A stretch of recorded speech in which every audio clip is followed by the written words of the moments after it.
wow. Tricks all over the board. Really nice tactics. So you can probably already guess who David Howell is talking about there.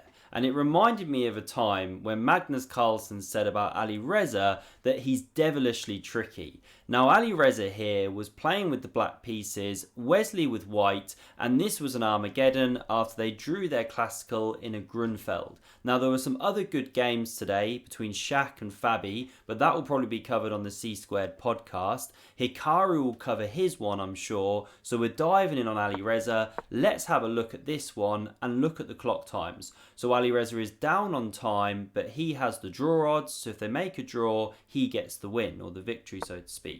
So we see these moves of the Roy Lopez, and Alireza goes for a Berlin, trying to be rock solid. Wesley goes d3, not for the end game with the queens off. He wants to keep pieces on the board. And after bishop c5, he plays an unusual move here because the top move is c3, that kind of thing. But we see bishop g5. And already the eval bar gives it as a small advantage to black, as you can see. So this one not so popular because after pawn h6, bishop h4, you can actually go g5 here, or at some moment anyway, play a bit more ambitiously, and that bishop can end up getting a bit locked out. Black gets a decent game. But Alireza just drops back, breaks the pin, looking to stay solid. We now get castles, pawn d6, and now Wesley doesn't go too slow here with c3 and everything like that. He goes d4, it is the top engine move. I mean, this pawn's now loose, but there's threats to kick on with d5. So Alireza breaks that pin against his king, and now here we see the knight come to c3. You can push on with d5, but it's not actually so good. The knight just drops back, it's going to recycle into the game like this, and this pawn's currently loose, so you can't drop back and defend it either, or you're running into this tactic and you're opening up stuff here, and if you take here, then there's this common kind of tricky pattern that you see a lot. Anyway, so d5 not much good. So knight c3 instead, and now Alireza takes. The knight recaptures, and we get this liquidation of pieces. So although we've had a couple of minor pieces come off the board, we get castles now. Well, after rook a d1, Wesley is marginally better. Why? Well, he's got the space in the centre, and if there were more pieces on the board, it'd be trickier for black. You know, you'd be more cramped. Also, we note that this bishop is a bit better than this one right now. So a6 was played, the knight drops back to c3. We get rook e8, hitting that half-open file, rook fe1, natural development, and now queen c8 is a nice way to activate that queen into the game. So a4 from Wesley. Why? Well, if in doubt, chuck your rook pawn down the board, right? Never such a bad idea. Now we get queen g4, the bishop comes back to g3, it was attacked, and now rook ac8, just a really grandmasterly move, right? Sort of anticipating these e5 ideas in future, and then the bishop could be coming to life down here, while the pawn's already prophylactically protected.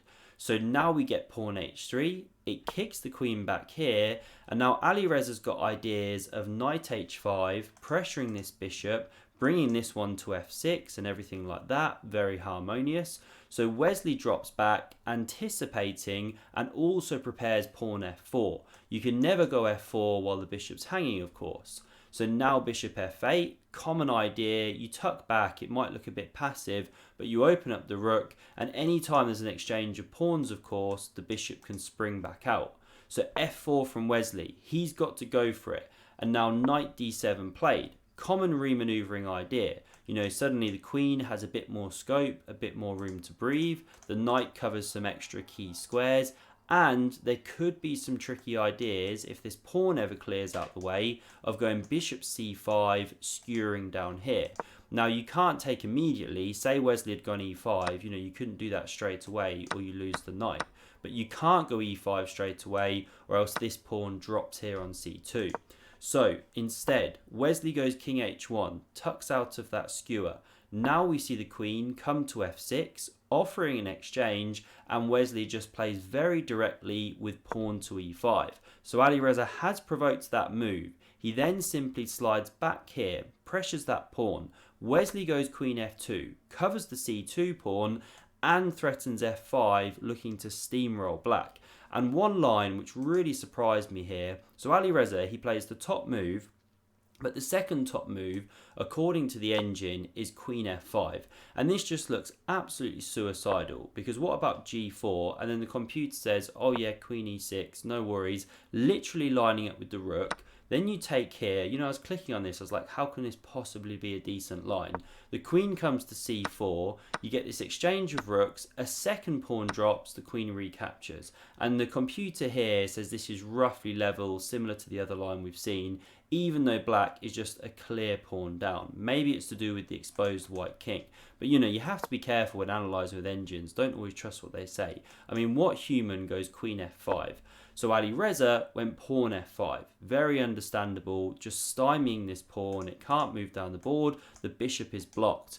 And that's why Wesley now takes en passant to then open this bishop. But I think it was a mistake in the context of the game needing to win. Because what he could do here is Queen f3. Pressure this pawn. c6 is best. Sorry, you still can't take or your knight drops. So c6 is best. And then you can do something like rook e2. The computer says Queen f7. But you can look to get this g4 stuff in. And it keeps tension. It keeps pieces on the board. Who knows if you can drum up an attack. But Wesley takes en passant. I mean, we all just love taking and passing, right? It must be that. Now we get the knight recapture. And he goes pawn onto f5. Now it kicks this queen back. It opens up the bishop, yes, all good stuff. And after queen f3, hitting this pawn, provoking c6, you've now got this big weakness here. And this must be what Wesley was banking on. Because we see the rooks exchange, this pawn drops, bishop takes, rook takes. Happy days for white, right? I was about to say black.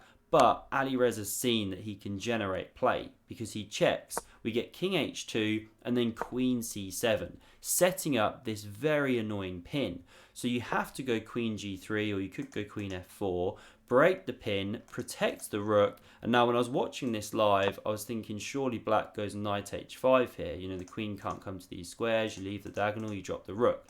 But completely missing the fact, oh yeah, you're going to blunder an entire rook. So that one does not work. Instead, Alireza goes rook to f1. And this is where David says this. Oh, wow. Tricks all over the board.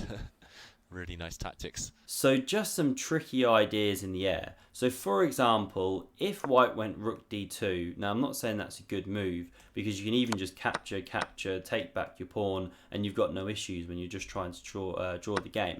But if rook d2, there's something even stronger, a trick in the air if you want to try and find it.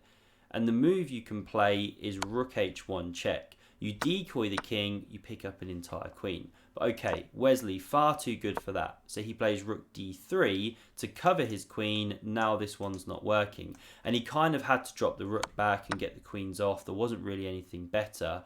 And now this pawn drops. Alireza restores the material, but check, the king goes and rook b8. But this is where Alireza shows great technique. So he checks with this knight. Now, if you step back here, well then the rook can come to f7 and defend, or you can even come down here, start counter-attacking straight away. So the king steps up to h4. If you go king g4, you're actually getting mated in two.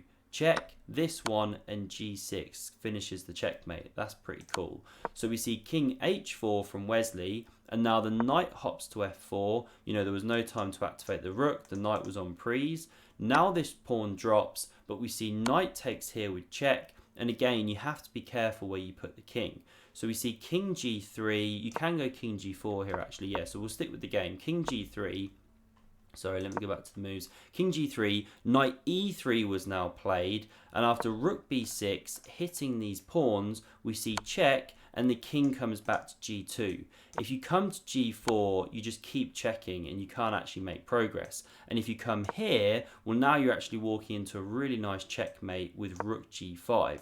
The king is completely boxed in and knight g2 delivering a checkmate is unavoidable. So that's a really nice one. So okay, the king comes to g2. We see knight e3 check. King g1, if you come back to g3, you're just repeating the position. So it comes back here, we get check, driven to h2, check, and now you pick up this pawn. So this is the challenge, that now the pawns are dropping for white as well as black. So Wesley takes here. We get a5 from Alireza, saving this one for the time being.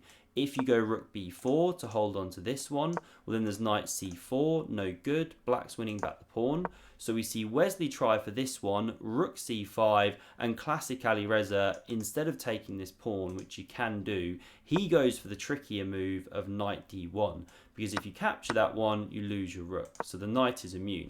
So instead, Wesley takes this pawn, we get takes here, pawn recaptures, the rook goes with check, and we just saw a repetition now. There's nothing Wesley can do, because if coming back here after check, you try and run the king over the board, well then the problem is this pawn still drops and black gets their own pawns running. So even though, yes, you can bring the king over to shepherd the a pawn, this is just a sample line. I mean, in this particular line, black even queens first. But long story short, black gets their pawns going as well. You just can't win that. You're even worse. So Alireza makes the draw. He gets the Armageddon points. He's sitting in third. Fabi's still first.